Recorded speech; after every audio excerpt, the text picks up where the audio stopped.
Bonjour à toutes et tous. Eh bien, quelques petites nouvelles au sujet de l'indicateur extra-trend. La prochaine mise à jour aura lieu d'ici peu de temps. Alors, pour l'instant, il n'y a pas encore de date précise, mais ça arrive.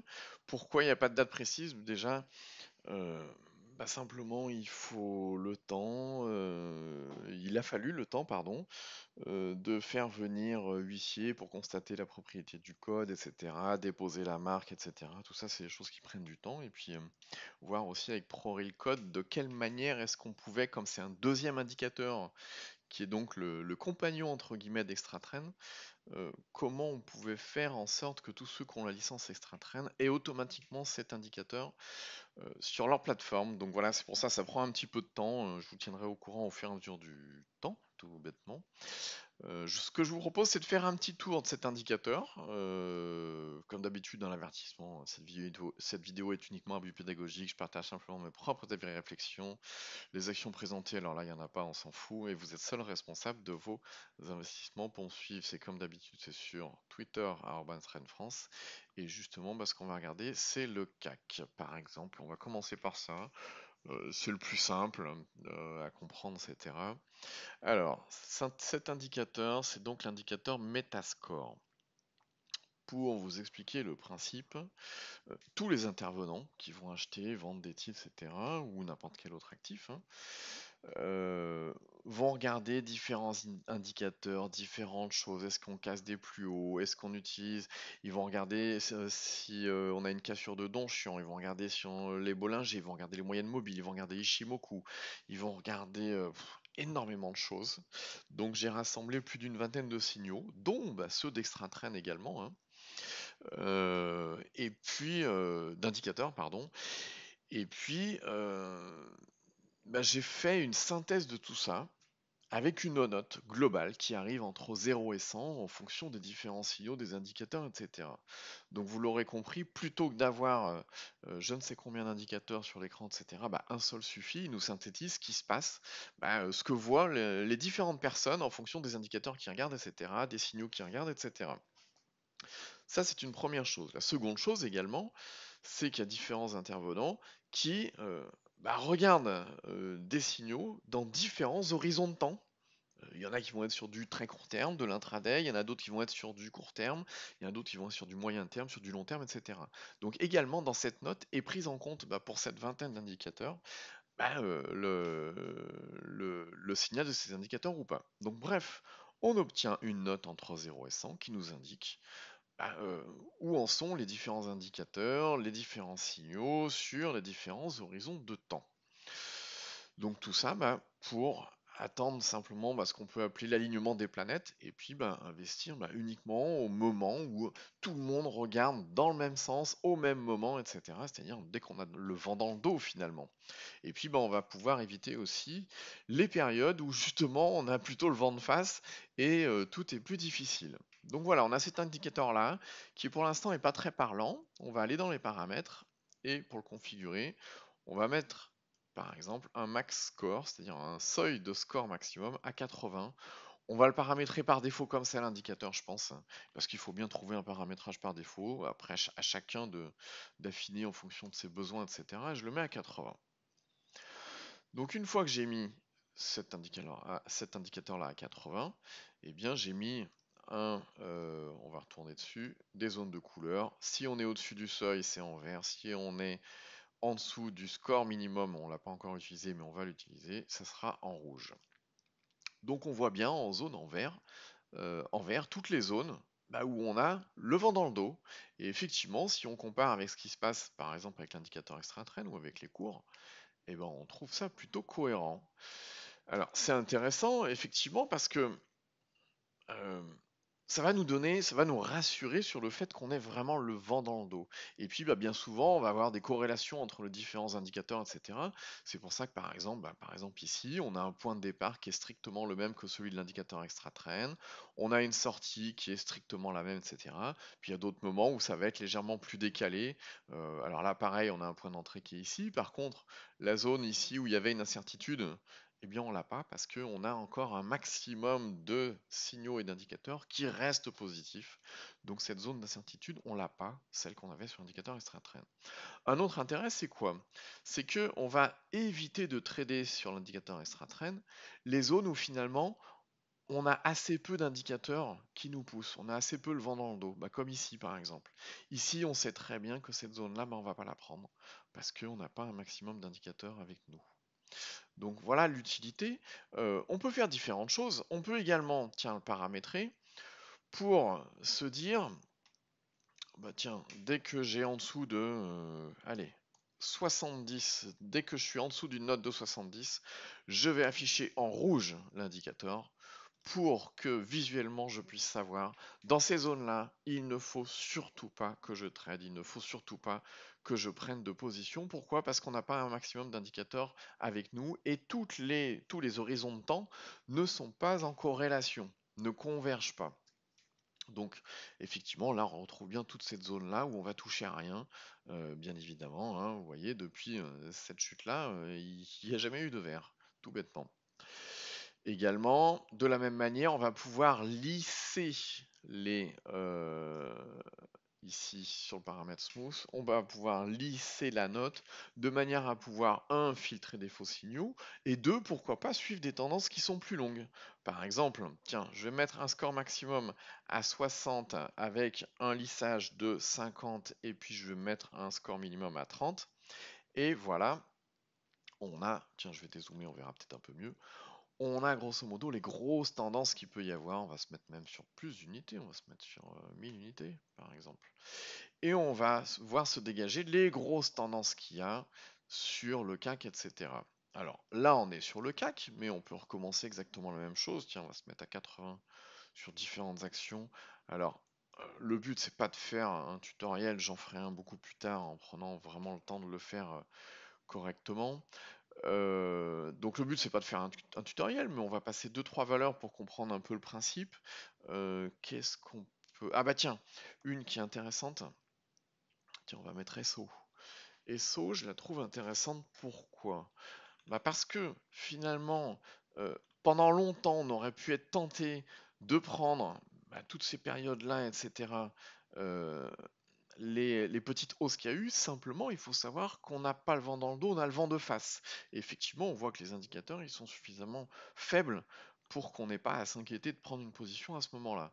En revanche, dès qu'on commence à voir du vert, eh ben, on a des belles hausses. C'est ce qu'il y a eu également ici, hein, d'ailleurs. Donc ça permet vraiment de voir ça. Je vous refais, bah tiens, le même principe que tout à l'heure. On va définir euh, euh, une période de lissage. Bon, je vais reprendre les mêmes paramètres que tout à l'heure, hein. On va se mettre à 60, 50, et puis on va mettre un score minimum à 30. Voilà. Donc là, on voit vraiment quand ne pas trader, quand vraiment ne rien faire. Là, il y a un petit doute parce qu'on est dans une zone neutre, mais on pourrait rehausser nos seuils, etc. en fonction de nos besoins. Et puis là, par contre, à partir d'ici, on sait que on a le vent dans le dos, tout horizon ensemble, etc. Tous les signaux convergent. On a vraiment tout qui converge, donc on est vraiment bien. Donc c'est pour ça que je vous disais que c'est le compagnon idéal, à mon sens, hein, pour Extra Train, parce que ça nous permet de filtrer encore plus et d'avoir encore plus de probabilité avec nous. Euh, on peut également, je sais que des personnes utilisent Extra Train couplé à d'autres indicateurs, etc. On peut par exemple, tout simplement couper Extra Train et puis mettre Metascore, je sais pas, à 80. Hop, on enlève le lissage, on se met là, et puis on va intervenir que lorsque l'on a effectivement ces zones, hein, où on a tout dans le dos. Vous voyez, à chaque fois que ça correspond à des hausses qui sont assez faramineuses. Alors CSO, effectivement, c'est un titre euh, qui a eu quand même un très très beau mouvement, mais on peut regarder sur des titres beaucoup plus tranquilles. Tiens, on peut mettre ASML, pardon. ASML, pareil, on va intervenir que sur les zones où il y a tous les signaux et tous les horizons de temps qui convergent en même temps. Donc ça peut être un indicateur tout simple. Si vous utilisez en même temps un autre indicateur, etc., vous pouvez avoir celui-ci qui vous indique est-ce que c'est une période où je peux trader, oui ou non. Alors on peut l'utiliser également d'une manière un peu plus pointue, j'allais dire, entre guillemets. On peut mettre des seuils par exemple très hauts. Par exemple, je mets un max score à 97. Et puis, tiens, on va se mettre là, on va zoomer sur cette zone par exemple. Et puis à 97, bah, on sait qu'on va pouvoir prendre, on va pouvoir faire des entrées puisqu'on a tous les signaux avec nous dans le dos. Et puis bah, dès qu'on repasse en dessous des 97, ça veut dire que le mouvement s'essouffle, on peut sortir. Là pareil, hop, on a notre entrée ici, boum, et puis ici on sort, ça s'essouffle. Là on rentre à nouveau, et là ça s'essouffle, ici aussi, et ainsi de suite. Et on peut se dire, voilà, je vais trader vraiment que quand j'ai le maximum de signaux, au moment où j'ai le maximum le vent dans le dos. De la même manière, on va pouvoir l'utiliser dans l'autre sens, c'est-à-dire que euh, je vais pouvoir me dire, bah tiens, si j'ai envie de shorter un titre, je vais le faire de manière intelligente. Je vais pas le faire quand il y a des signaux haussiers, etc. Je vais le faire par exemple quand c'est bien pourri. Donc je vais mettre par exemple un seuil minimum à 20. Et puis bah, dès que je vais toucher les 20, ça veut dire que je vais pouvoir shorter le titre pendant quelques jours, si possible. Et puis bah, dès qu'on repasse au-dessus des 20, on va sortir. Et ainsi de suite. Et là, à nouveau, on est en dessous des 20, vous voyez, effectivement, on a de moins en moins de signaux avec nous, et on va pouvoir chanter le titre de cette manière-là. Il y a vraiment deux utilisations pour le score minimum.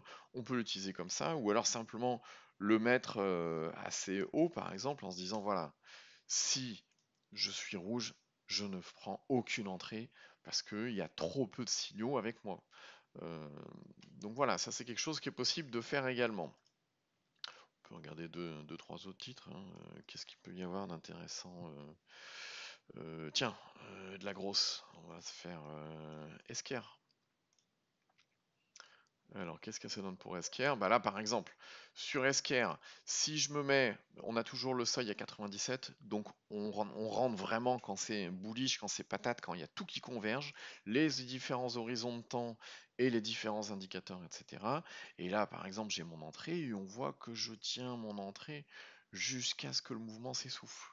Alors, après, ça peut durer beaucoup moins de temps, tout simplement, parce que il y a un moment où il y a deux indicateurs qui lâchent tout bêtement, etc.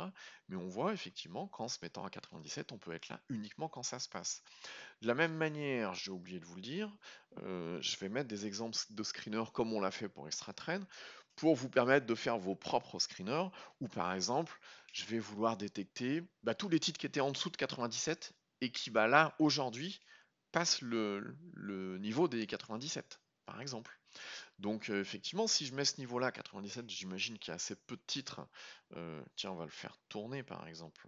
Hop, voilà. Et on va le mettre là, tiens. C'est le Metascore New 97, donc c'est tous ceux qui viennent fraîchement de passer leur 97. Hop, on va cliquer par exemple sur Sopra. Hop, je vais me mettre, on va se recaler là. Et effectivement, là aujourd'hui, il vient de passer directement les 97 et on voit effectivement qu'on a une impulsion. Il faut que je réaffiche mon. Non, c'est pas mon palmarès, c'est mon screener qui est là parce qu'il est passé derrière. Voilà. Enfin bref, compagnie ODS, EGG, Elis, etc.